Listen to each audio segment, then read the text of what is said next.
Hello everyone, good morning. সবাই কেমন আছো? আশা করি সবাই খুব ভালো আছো। আমি খুব ভালো আছি। জানি ভিডিও আসতে অনেক দেরি হয়ে গেছে। এটা হচ্ছে আমাদের বাড়ির সরস্বতী পুজোর ব্লগ। আমার ফোনের স্টোরেজের প্রবলেমের জন্য অনেক দিন আমি ভিডিও এডিট করতে পারিনি, তার জন্য আমি প্রথমেই তোমাদের কাছে ক্ষমা চেয়ে নিচ্ছি। তো চলো আজকের ভিডিওটা শুরু করা যাক।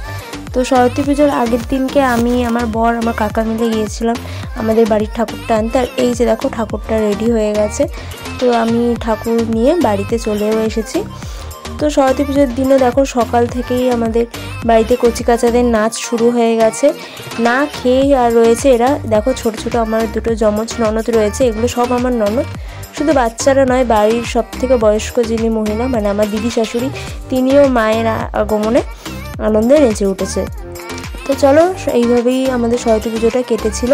তো সকালবেলা দেখো ঠাকুরমশাই চলে এসেছে। ঠাকুরমশাই আস্তে আস্তে অনেক বেলা হয়ে গেছিলো, তো এর জন্য আমরা আর সেরকম ভিডিও এগিয়ে নিয়ে যেতে পারিনি। তো ঠাকুরমশাই আরতি করছে। তো আমাদের ঠাকুরমশাই এসেছিলো প্রায় 1:30 বাজে।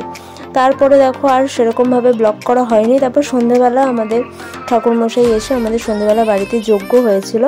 তো দেখো যজ্ঞ শুরু হয়ে গেছে।